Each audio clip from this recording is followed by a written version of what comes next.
Hey Siri, set a timer for 15 minutes.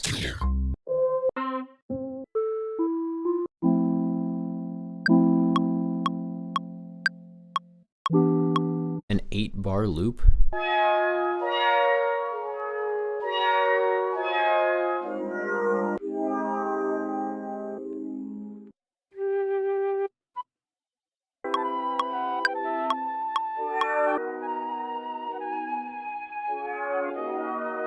Two minutes? Okay, we just gotta use a loop.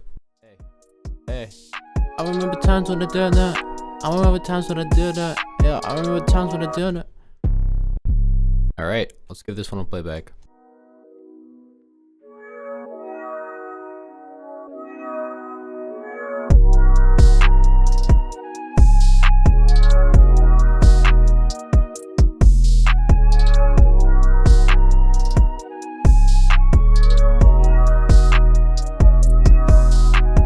Good.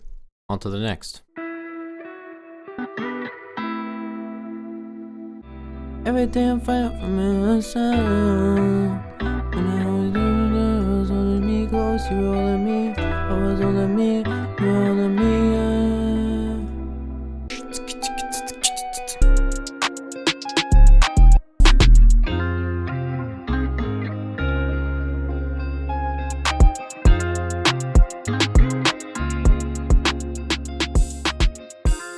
Hi and welcome to the video. That was just 2 quick warm-up beats. It's something I recommend if you're starting off as a producer or if you've been producing for a while. Set a timer, set 15 minutes, 30 minutes, whatever it takes to get an idea down. It'll really help you with your production. With that being said, today we're going to be talking about melodies, and specifically we're going to be talking about using melody loops versus making melodies yourself. There's a ton of people talking about this, and a lot of people for some reason are really polarized by using loops, and some people say it doesn't matter. Obviously it does matter. I mean, there's a big difference between making a melody yourself and using a melody loop that someone else has made. But today we're going to be doing it both ways, and I'm going to be talking about sort of the pros and cons of each technique. With that being said, let's get into the video. So the first thing to think about when making a melody is the instruments, because especially when you're making hip hop or trap beats, the sounds that you actually use are super important. And so a lot of people get caught up on that and they think, oh, I'm gonna have to get some really high quality sound libraries or else my beats aren't gonna sound as good as everyone else's.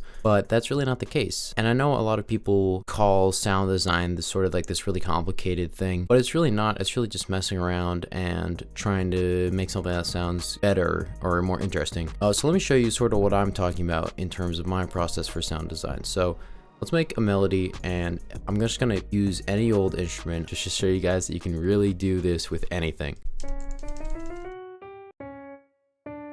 Okay, so there we have a really super basic piano loop.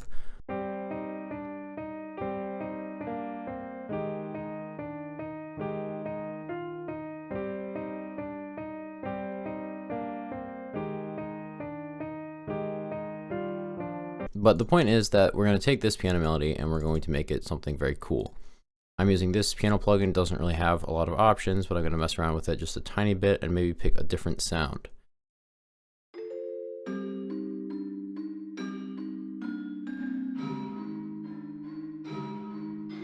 So the technique I really want to talk about today is something that I do a lot, which is resampling. And you can do this in any DAW.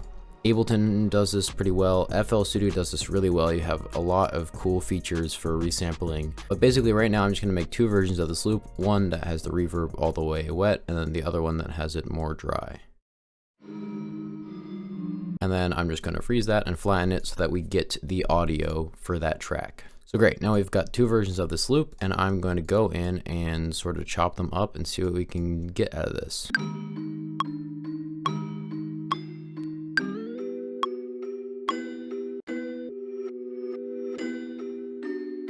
I mean, reversing is kind of the oldest trick in the book, but that does sound really cool. One thing that you can do in Ableton that I think is really unique to Ableton is mess around with the different warp modes, and these all have a lot of really interesting ways they affect the sound. What I have been using a lot recently is the beats mode, because what this does is it sort of chops up your sample, and then you can really get some cool rhythms out of this.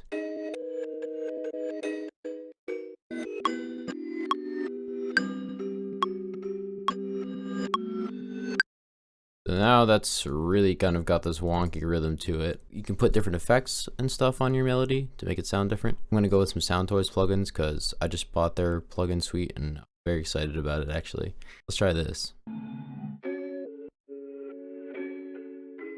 So to add on to that layer, what I'm gonna do is I'm going to take an instrument from a pack that I've actually been working on, which is gonna be releasing in a few months, called Floating. And what it has in it is a bunch of instrument racks that I've made using all stock effects and instruments that come in Ableton. And they have 8 macros that you can use to control the sound. And then of course, if you have Ableton Suite, you'll be able to access all of the actual effects and parameters that are in there. If you want to do more sound design than I've already done, you can absolutely do that.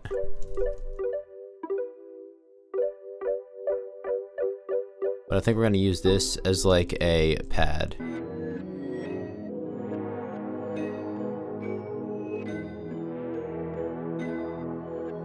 So now that we've got that, let's put on some drums.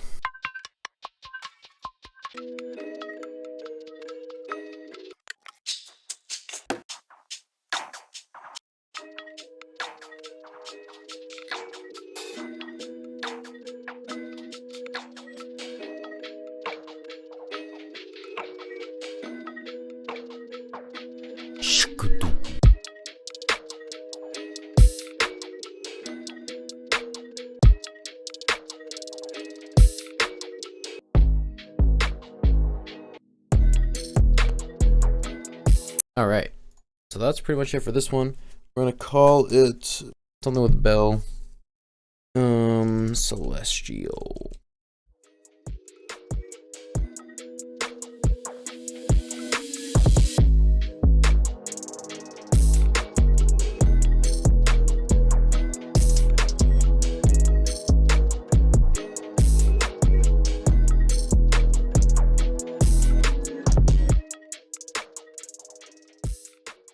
So let's compare that to making a beat using a pre-existing sample, because basically what I did there was took an instrument and created a melody loop out of it and then just tweaked that loop to my liking. So when you use a sample that somebody else made, the process is pretty much the same, at least for me, in the way I approach things, where I'm going to take it and I might even resample it, but I'm just going to take it, I'm going to chop things up, I might reverse it, I might add in an effect. So let's use a cymatic sample and let's see what I can come up with. We're going to use a guitar sample because why not?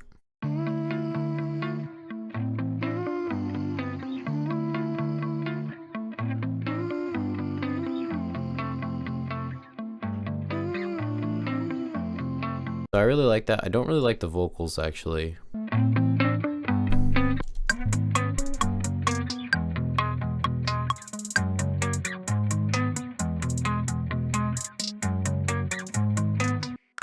Well, this is going to be kind of interesting.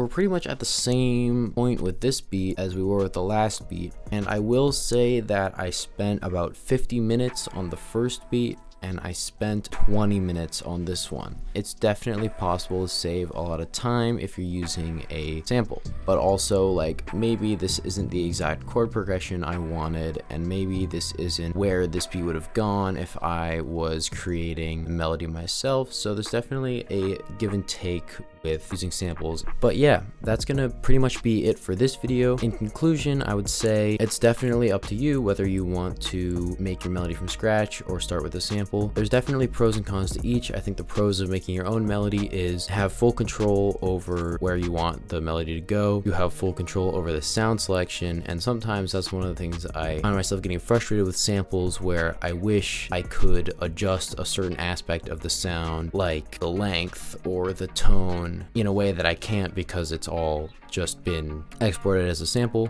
So you have more control when you're making your own melody, but it's also, of course, going to take longer most of the time. So yeah, that's pretty much my take on making a beat with a melody versus making beats with a loop. I really hope you guys enjoyed. I will play the finished beat for you in a second. I will see you in the next one. Till then.